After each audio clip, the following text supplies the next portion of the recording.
All right, you're very welcome along to a special Golf Weekly. Nathan with you this afternoon. Fionn is here as well. Afternoon, Fionn. Hey, Nathan. Peter Lowry, good afternoon. Nathan, how are you getting on?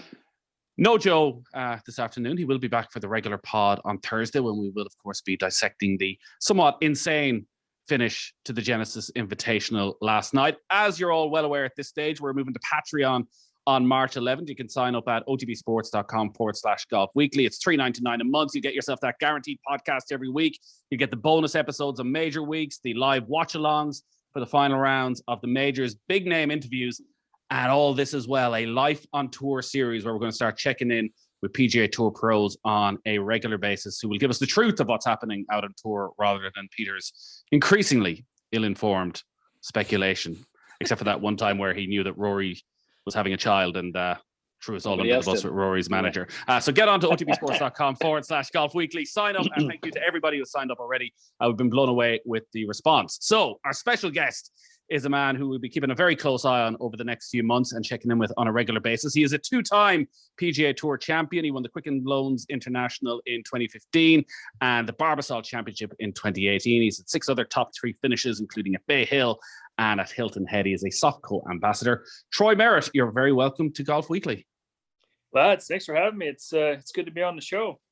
It's a real pleasure to have you, particularly after such a busy stretch. As we were just saying, you've been playing the last 6 weeks, but we can't have too much sympathy with your busy lifestyle. You've just come from Riviera after finishing in the top 20 at Pebble Beach. It's not too bad.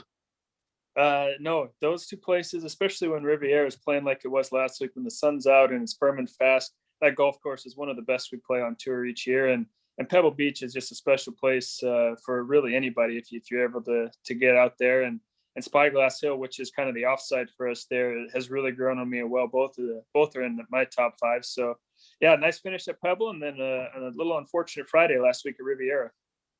Yeah, he ended up missing the cut by a single shot at the end.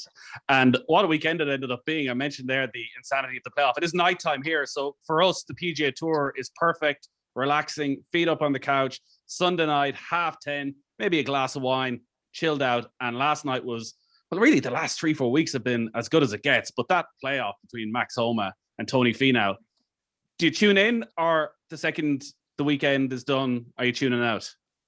You know, for me, typically I tune in just a little bit.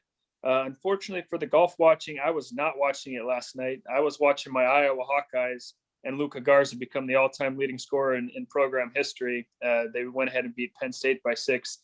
And then I flipped over just in time to catch Tony missing his putt in the playoff hole on number 14 to see Max take the W. But yeah, fantastic finish. It seems like there's always one at Riviera. And like you said, the last few weeks on the PGA Tour, the talent level is so good, and you see it on the European Tour as well. Just fantastic finishes week in and week out. You just don't see those runaways anymore. One of the things about Riviera, now obviously Riviera is one of the highlights of the PGA Tour. People talk about this very, very special golf course. For some bizarre reason, maybe it's the lack of fans and, that it was relatively empty this week. It's the first time really where I'm looking and I'm going, oh my God, this is an amazing looking golf course. What is it about Riviera that makes it so special for the players?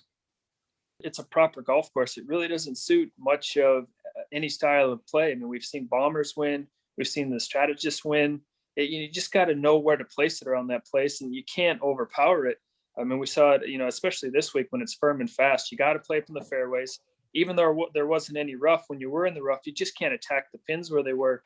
And when the greens are firm and fast, I mean, just watch out. I mean, you have guys trembling over 1, 2, 3 foot putts, which you usually don't see, from the best in the world. And Pebble Beach was the same way. I mean, you get guys those knee knockers become real knee knockers for the pros as well. But Riviera, I mean, when the sun's out, the golf course is spectacular. We didn't have the fans this year. I saw a couple highlights. I know they would have gone berserk when Max stuffed it in there on 18. And then the resounding groans would have been unbelievable. So, I think Max had the benefit of having, not having fans there when he missed that one, and maybe those groans getting into his head going into playoffs. And, instead, just kind of able to laugh it off. It was a poor stroke, and let's move on and do our best in the playoff. And I think that might have helped Max this week. Oh, have you ever missed a 3-footer on 18? I don't want to count how many times I missed a 3-footer on 18. Because I think I saw the stats were for the PGA Tour pros in general at something like 99.3% a make percentage from where Max Homa was. But obviously they don't take into account the 72nd hole of a tournament looking for a PGA Tour win. Yeah, especially that putt there too. I mean, it's got just a little bit of a hook to it, slightly down the hill. And yeah, it's just one, normally you're going to make 95 to 100 on those greens. But yeah, when it's to win, I didn't see what the final prize money was, but let's say it's around $1.4 million US. I mean, it's a little more than you bargained for, but it's definitely a position you want to be in. He looked like Fionn, he looked like he healed it a bit. It didn't come off square. No, it came off he was aiming a little bit right and healed it, and it came off straight, which was always going to lip out. Your worst kind, missing it low side. Yes, that's life. He was 55 of 56 putts made from inside 3 feet last week until the 18th, which, like, it's not his putting stroke. Like, obviously, I mean, Peter says he healed it a little bit. It wasn't a good stroke. Talk to us, like, I'm watching it, and I'm watching it with my wife, and my wife said, do you think he'll make the putt? And she looked at it and she went, of course he'll make it. It's tiny. And I'm like, no. But it's like, there's a win on the line here. This is pressure, the likes of which we just can't fathom. But obviously guys like you and Peter can fathom it pretty well. I was fortunate enough in my 2 wins on the PGA Tour where I had a 2-stroke lead on the final green at Quicken Loans and rolled in about a 35-footer. And when I won Barbasol, I had a little 1-foot tap in. I didn't have to think about it too much. But I can remember one time for sure, 2014, trying to keep my job playing the FedEx Open in Memphis, Tennessee. And I had about a 10-footer for par on the last to finish solo second, which was a big chunk of change for me at the time. And it was really the only time I've ever thought, you know what, this putt's worth $300,000, $400,000. And I went ahead and I slammed it in. But typically the pros really aren't thinking so much about the money, but it's like you said, it's that 3-footer for the win with a little bit of break. That's the one you're going to think about a little bit. And yes, Peter, you thought a lot about. Sorry, go on now. The next time you're in contention, and Peter, I'm sure you were in similar positions as well. The next time you're in contention, Troy, and you're standing on a putt on 18, they'll say he never felt pressure like this. Yes, the pressure when it's your livelihood at stake, I'd imagine, is so much more intense. Yeah, I mean, obviously it's nice to have it for the win, but a lot of guys have those on the 18th to make the cut, to keep their job. I mean, there's a lot of different, pressure putts you can have on that 18th hole from 3 feet that aren't just for the wind. And guys feel them all the time. I mean, even on the PGA Tour, on the European Tour, guys are going to feel those 3-footers, especially when they mean a whole lot at the end of a golf tournament. Troy, talk us through Friday. I see you played with Martin Lard and Brendan Todd. All struggling to make the cut, I see. Well, everybody was right on the bubble, and unfortunately it didn't happen for anybody. It's always a horrible feeling, isn't it, come Friday, when everybody's kind of minding each shot. No matter what happens, you're always going to be right on that bubble. Yeah, I mean, all 3 of us were battling. I mean, those guys both got off to a great start on Thursday. They eagled the first hole and both ended up shooting over par for the day. But that's Riviera. I mean, we all played real solid. And I had 16 pars and 2 bogeys on Friday. And I think I was tied for 3rd in greens and regulation, 2nd in pars made for the first 2 days. And I happened to miss the cut. I just couldn't hit it close enough to get a birdie to drop on Friday. Martin, he hit it into about 2.5 feet on number 7, which was our 16th hole on Friday. And he didn't even hit the hole. I mean, that's his made cut right there, had he been able to knock that one in. And Brendan, the same thing. I mean, he had 2 late bogeys and then ended up missing by 1. And yeah, we were just all right there and just couldn't quite get over that hump. But Riviera will do that. I mean, it's nice when, a cut is even par. We don't get to see that very often. A lot of times now our cuts are 4 or 5 under par, and it's just, you got to play lights out and finish, in the top 40 for 2 rounds against, some of the best in the world just to get a paycheck and play the weekend. So it's not easy anymore, but we were all grinding it out. And unfortunately, Riviera got the best of us this last week. I heard Padraig Harrington talk about that being the major differences between the European Tour and the PGA Tour, and that the scoring is so low on the PGA Tour that if you're one of the late starters on a Thursday, you can be teeing off and somebody is already on 7, 8 under par. And the mental pressure that puts you under right from the start, knowing that actually a level par round or a 1 under par round probably isn't good enough and is going to make life very difficult if you want to be winning tournaments. In comparison, I think, Peter, maybe with the European Tour, where scoring can be that little bit tighter and actually hanging in there is as valuable as anything else. Depending on the golf course, really, Nathan. European Tour, we had 5-6 undercuts, or then you might go 1 to 2 overcuts. But like you said, when somebody shoots a low number early on the Thursday, you're going out. And I don't know, maybe Troy will be able to, speak of this as well, as when you're on a run and you've missed a few cuts in a row, literally that's the figure that nearly comes into your head at the start of the week. When you tee off on a Thursday and you think, right, well, what's the cut going to be about level par? And you always seem to be fighting on a Friday afternoon. You're either one either above it or below it, or even on the cut line. And you think to yourself, like, how did I get to this stage? And unfortunately, that's what happens. And then you move on to, contending. Yeah, it's a strange thing. Like you said, there's a lot of guys that do a great job of thinking going into the tournament, what do I need to do to win this golf tournament? But there are more than enough, especially as you said, when, you've missed a few cuts in a row. What do I have to do just to get to the weekend? And you ultimately always find yourself on that cut line. And for the most part, usually you're not playing poor golf. A lot of times, it just happens. You make a few birdies and all of a sudden something weird happens. You make a bogey, or you make 2 bogeys in a row, and you find yourself right on that line late on Friday, and you're in full grind mode. And like you said, how did I get here? But week in and week out, you see it on the European Tour as well. Sometimes 4 or 5 under. Rarely anymore do we have 1, 2 over par cuts anymore. And even then, you're playing solid golf. The golf course or the conditions are just getting better. And over here, and then I know it's over there as well, but the players are just so much better now too. It's not like they set these golf courses up, really, really easy. I remember, I think it was 2011, showing up at the John Deere. I was playing in the afternoon on Thursday, and Paul Goidos had just shot 59, 12 under, and Steve Strickland shot 11 under 60. You're 12 back, and you hadn't even teed off yet. What am I going to do today? Oh my God! What did you do? I probably shot 1 or 2 under, and probably shot even the next day and missed the cut, missed a 300 par cut, and you shoot under par. All right, let's try again next week. But Troy, sorry, go on, Peter. Fionn, I'll interrupt you just one last time. On Friday, with the delay, was there a lot of players giving out about how the course was set up with the wind? Oh, on Saturday when it was blowing? Sorry, Saturday. I had left early on Saturday. I had noticed that a wind advisory was in effect, that it was going to be blowing 15 to 25 with gusts pushing 40 mile an hour. And having played, all week, knowing how fast and firm those greens were and where the slopes were and where the pins are going to be, I was wondering if there was going to be an issue. And yeah, it turns out, wind delay. We saw putts rolling off the green, balls flying all over the place. And unfortunately, you just can't play when that happens.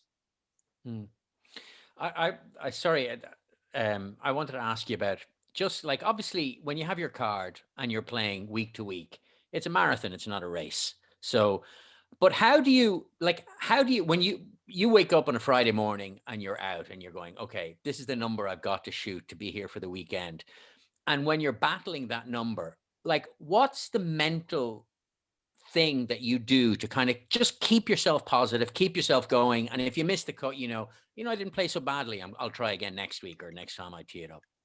Yeah, it's one of those things. Let's say, you got to go out and shoot 3 or 4 under par. You got to put a good round together, but you also know that you can't do it on the first hole. You can put yourself out of it on the first hole. And I think that's kind of the driving factor. I know I need to go out and make some birdies, but I also need to make sure that I make stress-free pars and not make any mistakes. And that helps keeps you, in the moment playing that hole, and then, you add each hole up, find a birdie every few holes. And then, hopefully by the end of the day, you find that 3-4 under par. But it's just kind of that knowing that, a bogey, it's going to be a lot harder. I got to make this as stress-free as possible. It's already stressful trying to make the cut as it is, but to trying to get those stress-free pars, find a couple birdies, which usually isn't an issue. Guys don't go 18 holes without making a birdie like I did on Friday. But it's a stressful enough gig, and you try to make it as stress-free as possible, even on the days when you got to go out and shoot 3, 4, 5 under par. When you've had a run of 6 weeks, I'm sure you're just glad to get home and get the break for the next couple of weeks. But are you beating yourself up all weekend about missing the cut? It was a tough one to swallow. It really was. When, like I said, when you're T3 in greens and regulation, second in pars at Riviera, that par is such a good score out there, and you shoot one above the par line and miss the cut by one. It is a tough one to swallow, but you can't do anything about it. You got to learn from it, move on. What did I do well last week? I hit the ball pretty well. What did I not do well? I didn't hit it close enough, and I didn't make any putts really from outside of 10 foot. I think I made one putt outside of 10 feet all week. And the putter's been a little bit of an issue for me about the last 8 months or so, which has always been the strongest part of my game. So it's just been a long time in the trough. So just working on that putter, trying to get it back to the peak and try to keep that ball striking where it is. And, when it all comes together, we'll find ourselves in good positions on Sunday afternoons. I know it's a stupid question because if you knew the answer, I'm sure you would have fixed it by now, but the statistics do bear that out when you looked at the various different strokes gain stats from the last couple of years. While some have fluctuated here and there, it is that quite steep decline in terms of the putting. Was it a sudden issue? What's changed? I could go through peaks and valleys just like everybody else with the putting. Unfortunately, I'm in a pretty good valley right now. And, when you start missing putts, and I started missing some shorter putts, 3, 4, 5 feet. And there's been a year or two on tour where I've led the tour in percentage made from 3 to 5 feet. And to go to a bit of a weakness is a bit of a shock. And it starts to kind of eat on your confidence just a little bit. When you're putting from 20, 25 feet, I usually try to still hit it in the back of the hole. But when you're struggling on that comeback putt, you start being a little less aggressive, trying to kind of cozy it up there. And that's when you start, working that mentality of, am I going to make this? Am I going to make the one coming back? It's not, I'm going to make this putt. And that's, kind of where I'm trying to get back to, more of a mental thing than anything, because the stroke is fine, the reads are fine, but it's just trusting the process and trusting that the read is right and hitting it firm enough to actually hold the putt versus, will this go in if I get it close enough? And, that's just kind of the thing. It's kind of a mental thing right now. I used to have a caddy and he used to shout at me the whole time, only good putters 3-putt from 10 feet. That's the funny and thing. he's so true. With my couple wins, even when I was winning as a kid, I might throw in 2, 3, 4 3-putts, throughout the tournament, but it's because you're being aggressive and you're making putts. Yeah. Troy, one thing that when I played on tour, I used to have this a thing about private jets. And I never was able to play well enough to get on them, other than getting a lift on a few of my friends, Harrington and whoever else used to have them. But in America, it seems everybody is sponsored by either NetJets or Wheels Up. Just looking from the background, when you go to the airport, is the local airport just filled with private jets waiting on players to finish and get out of there, or how does it work? At the local FBOs, yeah, you can, it depends on the event. It's always fun to fly into Augusta and see the amount of private planes lined up on the runway, because it's not a big airport. But I usually don't see that side. I fly that private company called Delta Airlines. Oh yeah, I like it. Premium economy. Nice. Get that upgrade from now and then. I'm happy I don't have to pay for my bags. I'm pretty excited about that. But there you go. No, I did have a Wheels Up deal for 1 year. I had to pay for the membership, so it actually cost me money on the years. The only sponsorship I've ever had that cost me money. It was an incentive based. It was the year that I finished tied for third at Bay Hill. So I got 2 hours flight time, and I don't ever fly privately. So my caddy and I'm a Pittsburgh Penguin hockey fan, and they were playing the Stanley Cup Finals that year against the San Jose Sharks. And we were at the Memorial in Columbus, and on Wednesday night, game 2 was in Pittsburgh. So I said, listen, I've got 2 hours of flight time. I'll buy the hockey tickets. We flew up, we watched the game, went into overtime. We couldn't watch the overtime because we had to catch the flight back to Columbus. We made our tee time on Thursday. They won the game in overtime. So, I mean, that was the 2 hours I used for my hard work at Bay Hill that year. Wow. That is not what I was expecting. This is not the glamour. I thought you rang them up and you said, listen, guys, bad week at Riviera. Need to get back home from LA. I'll be there in 2 hours. Off we go. Yeah. No, I was calling up Delta. Hey, I got I'm on hold for an hour and a half. Hey, I got to cancel this flight, but I need one for tomorrow morning instead because I missed the cut. Oh, it's going to be an extra this amount. Okay, but at least I'm going to get home and see my kids. I fly Delta. Yeah, that was like my life, Troy. I was expecting NetJets and all the rest. No, you're obsessed with the private jets, Peter. This was obviously a motivation for you. Yeah, I used to have an obsession about private jets. I don't know what it was, but I would just, that was the thing. Like when Porrick used to give me a lift, I used to feel like $1 million. Absolutely. You're just getting on the plane. No security. Oh my goodness. And the one thing I learned very quickly was you get on the plane and you go, right, where do I sit? Because when people have their own private jets, they sit in certain seats. So you always ask the question, where do I sit? I'll sit down there, no problem. Do you want me to do trolley dolly? I'll do trolley dolly, no problem. That's funny. I played an outing for Ernie Els, and he gave us all a ride on his jet from North Carolina up to New York. And immediately when I got on, you're right. I asked Ernie, where are you sitting, Ernie? And he just pointed to the back. He was the bartender for the entire time. Yeah. The Heineken was flowing. There was a lot of stuff flowing. I think I was probably on the whiskey. It's just Beers and Bry, guys. Beers and Bry. It's how times have moved on from when Nick Faldo tells that story from when he was a young pro, must have been the late 80s at this stage, that he was saying that he would get on the plane, like just a commercial flight, and he'd look enviously to the left and go, okay, my aim is to play well enough that I can earn the money so I can fly first class. And that was the ultimate ambition of like the top players around the time, never mind your private jets or anything like that. And now, it's all different. Yeah, I mean, I live in Boise, Idaho. Nobody else is up here. I'm a long way away from any other pro. So if I'm flying private, it's all coming out of my pocket. Yeah. So it is a lot cheaper to get that first class ticket than it is to fly private. Actually, with the sponsorship deals, maybe it's hard to know. Sorry. So who has a private jet? Are there many players who have their own private jet still? I think you see a lot of guys that are teaming up to purchase ours or to use ours and kind of tag team. The guys don't own their own jets. No. So let me get this straight. Your sponsorship deal. So did they get their little logo on your t-shirt for a full year, but it was totally incentive based, and you got 2 hours free flying? I paid for the logo on the shirt. Yeah, no, I remind my agent of it to this day. It was 5 years ago. I said I paid for that logo on my shirt, although it did get me, an experience and a story to go to the Stanley Cup Finals. But I don't have not to say till the end. Yeah, I don't have to pay for this nice Softco logo on my collar. Those lads over at Softco, they hooked me up with other stuff. I'm just thinking we'll do some sort of a sponsorship deal with you where you end up paying us for the privilege of coming on and talking to us every month. Yeah. Troy, it's going really badly when you're actually buying your own shirts. Never mind the logos. Trust me, I was there. Yeah, that was my first year on the Nationwide Tour. I had to buy your own shirts, your own pants. Yeah, it cost more. It cost my whole check most times just to get clothes. Yeah. Come here. You mentioned you're living up in Boise, which is, as you said, very far away from most other golfers.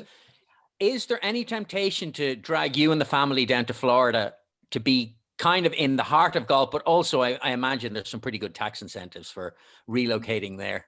When I first turned pro back in 2008 and 9, my fiance, my now wife, she is my fiance at the time, was like, you know what, I got to move somewhere warmer to compete at this level. So we moved down. We lived in Phoenix for 3 years. My first 2 years on the tour, and I found out that we both hated it. We had our first son. No family, no friends. My wife wanted to kill me when I would leave for 6-7 weeks, and she had a cranky infant at home. And I also found that I played more golf in Boise in December than I did in Phoenix in December. So we moved right back up to Boise at the end of 2012, and we've been here ever since. So Phoenix, so you're playing Phoenix, Scottsdale, where the weather is like 355 days of sunshine, and you're playing more golf in like sub-zero temperature in Idaho. Yep. I grew up in the north where it was a privilege to go out and play in the wintertime because the weather was never good. So you took that opportunity to go out and play. Whereas in Phoenix, you had the opportunity every day, and it just got old. It's like, no, I don't want to play golf. I just played for 10 months on the tour. I don't want to go out and play today. Okay. But, up in Boise, we play most of the year up here. It is cold. It's 35, 40 degrees some days. Might be blowing 15, 20 mile an hour. But you go out and play. And you find joy in it versus, when it's sunny and 60 and everybody's out playing. Yeah, it's a thing to do. Well, you don't want to do that after a hard year on the tour. You must be one of the few PGA players who isn't cold when it's 65 degrees. Like that, I find that extraordinary. You're watching a tournament and all of a sudden, like say, for example, in LA this week, I'm watching guys who are like all hooded up. And I'm like, lads, it's 18 degrees Celsius. Relax. It's not like if you were Irish, you'd be out literally in shorts and a t-shirt. It'd be that warm. Oh, 100%. I mean, I lived in Minnesota for 5 years and I had friends who would come to school when it was minus 10, 20 degrees out. They'd have shorts on. Yeah, sure. It's just, it's different. Yeah. When you're from the North, you don't mind the cold and you know how to stay warm. So yeah, you might have a jacket on, when it's 50 degrees out, but you're not layered up in 4 layers and have a beanie on. And no, I mean, I saw Rory the other day having a beanie on and seemed like 3 layers on. And I thought, I played out yesterday morning. It was almost short sleeve weather.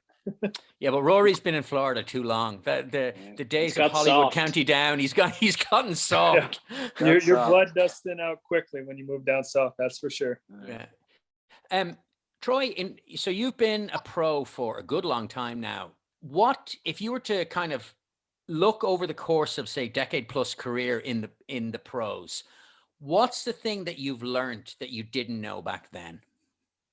That you can make your own decisions and you can be successful making your own decisions. You don't have to have other people telling you what to do in order to be successful. Case in point, when I first turned pro, listening to my agent, the agency, he wanted me to get sports psychologists and trainers and nutritionists. And I was like, oh man, I got to do all that just to be successful. That doesn't fit me. That doesn't fit who I am. It doesn't fit my behavior. It doesn't fit my golf game. So if I'd have known, just, have fun, play golf in the way you know how to play golf, the way that it got you to the PGA Tour, just keep playing like that. You can be successful. You don't have to play for, or play the way other people tell you how to do. They weren't telling you how to do it when you were successful growing up. They weren't telling you how to do it when you got to the PGA Tour. Now they're trying to tell you how to do it when you're on the PGA Tour. And, I struggled for a few years trying to figure out who I was and why I was there and how I even got there. And it finally dawned on me. That's why we moved back to Boise.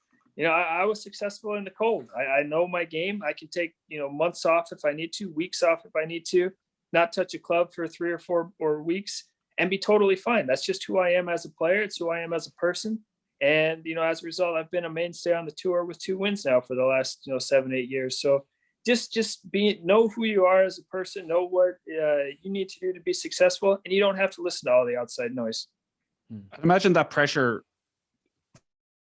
outside influence, never really leaves you, because even there, when you're talking about your putting this year and you're talking about it being a mental issue, well, the obvious thing for anybody who's alongside you is, well, maybe you should go and talk to somebody about that or get a little bit of advice. To stay true to yourself, it can be quite difficult. And also you don't want to back yourself into a corner that actually, well, maybe talking to somebody is the best thing. Yeah, for me, it's keep it simple. I know how to make putts. I know what's in there, but, just seeing a few go in. I mean, when I played basketball, I was a shooter. Sometimes you went through a couple of games where you couldn't, hit a free throw, you couldn't make a 3-pointer, but you still knew you were a good shooter. You still had to keep shooting. You had to shoot your way out of the funk. Well, in golf, it's no different. I'm not putting very well right now, but I have to keep hitting putts. And as soon as I start seeing them go in, I'm going to start making them again. But you got to go through the process, unfortunately. And it's very frustrating, but you're going to make putts at some point. You just got to keep with it.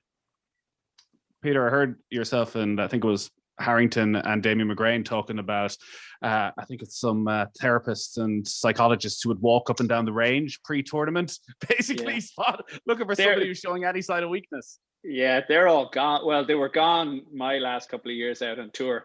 But there was a time, probably about 2009, 10 and 11.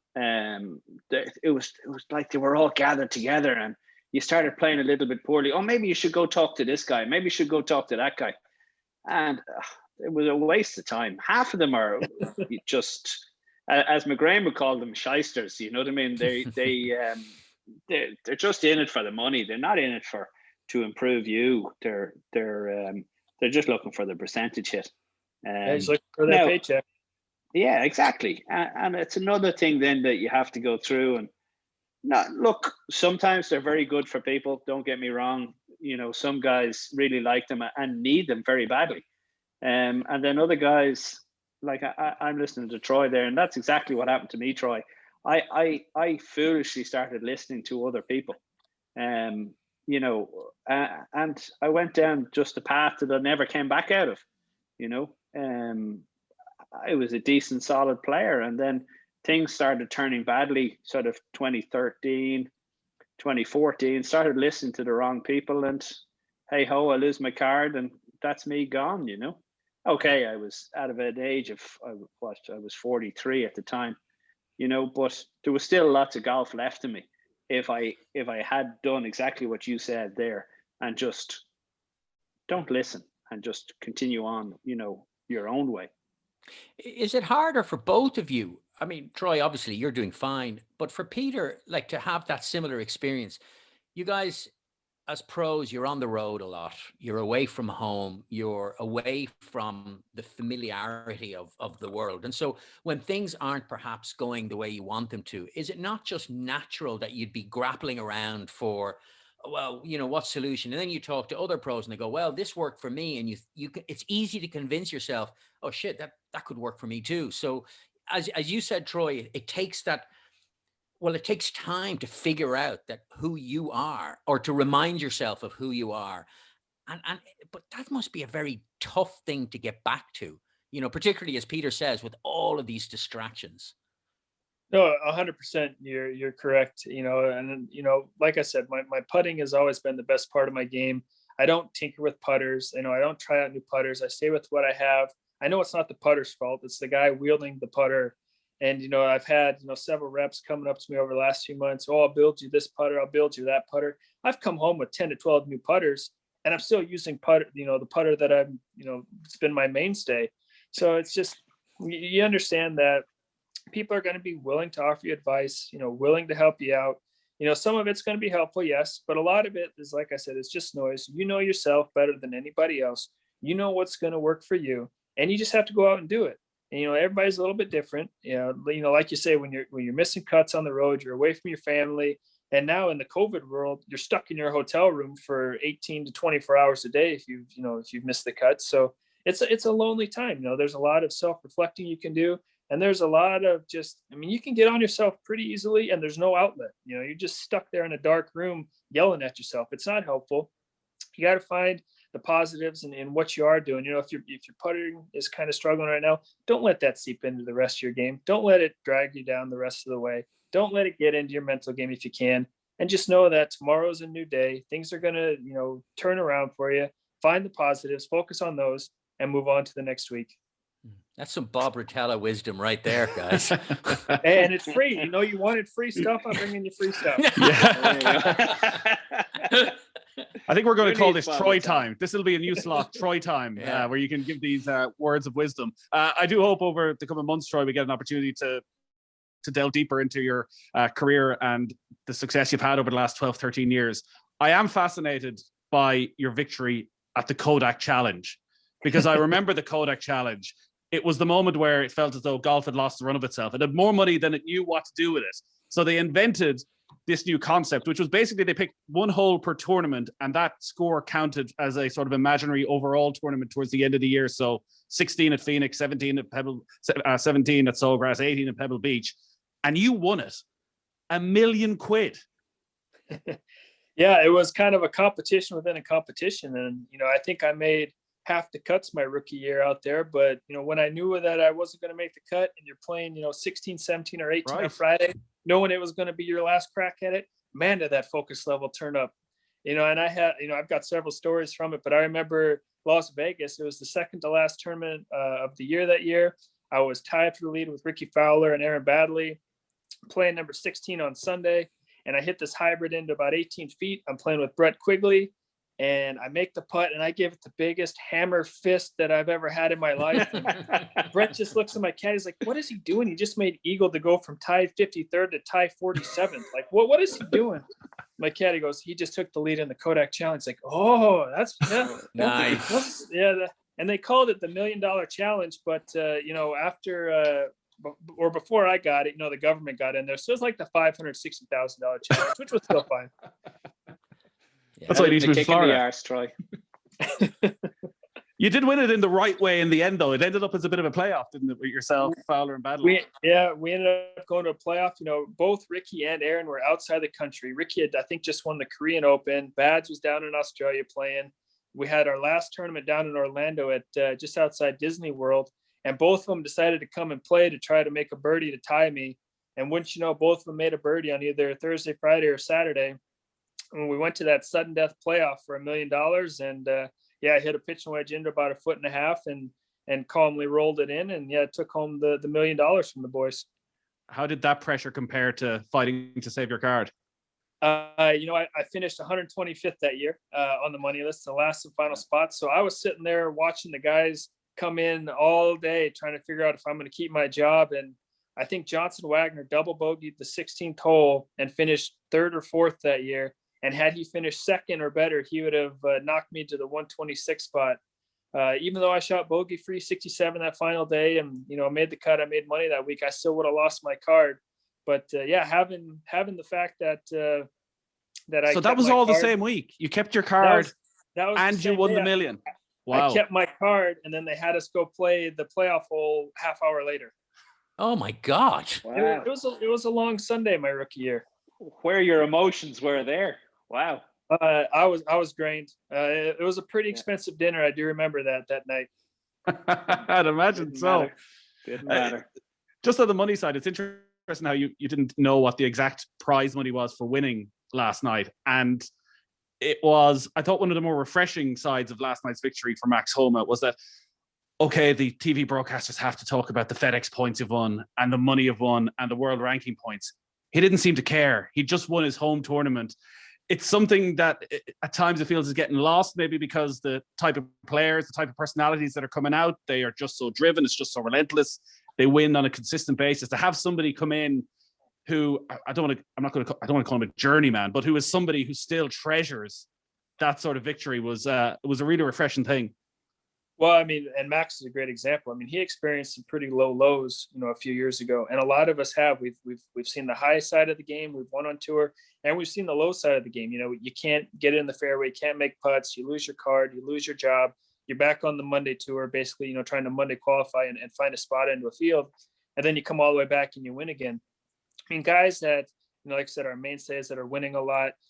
Yeah, their struggles are different, but for the vast majority of us, our struggles are trying to keep our job, and we appreciate when we are in contention and we're able to, sneak that win in from some of those mainstay guys or those stars to the game.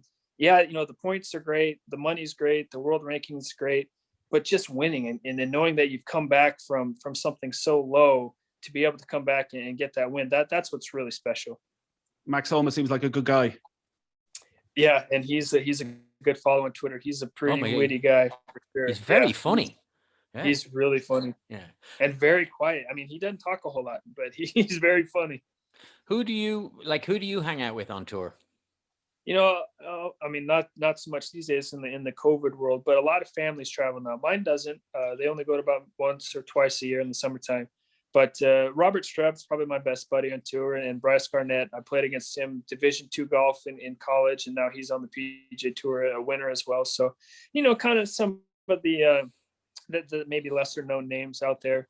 But, friendly with everybody. You want to stop, have a chat. We all know each other out there, players and caddies. We see each other every week. So for the most part, everybody's friendly. But yeah, I mean, a couple of guys I run with, probably Robert Streb, Bryce Garnett. Mm-hmm. We have a mild obsession on this podcast with Jordan Spieth, where there's a lot of love, except for Peter. Except for Peter. He's not a true believer. He's not a true believer in the greatness of Jordan Spieth. Have you played much with Spieth? The first time I played with Spieth was, I think, 2014, San Antonio at the Valero Open Saturday. I went out, I struck it well, hit like 15 greens, hit 12 fairways, shot 1 over par. Jordan hit like 4 fairways, 8 greens, and shot 5 under. Chipped in twice, and it was unbelievable. But great guy. Great for the game. Hopefully we see him be successful again. He's on a nice little run now, and hopefully he continues. Hopefully he's figured out. He's got through his lows, and now he's moving on. He's appreciating the game a little bit more now, and that's kind of what professional golf is. What's your struggle going to be? Can you get through it? Can you get back to where you were? And kudos to the guys that can do that. Jeez, I'd say he's a lot of people trying to give him advice over the last couple of years.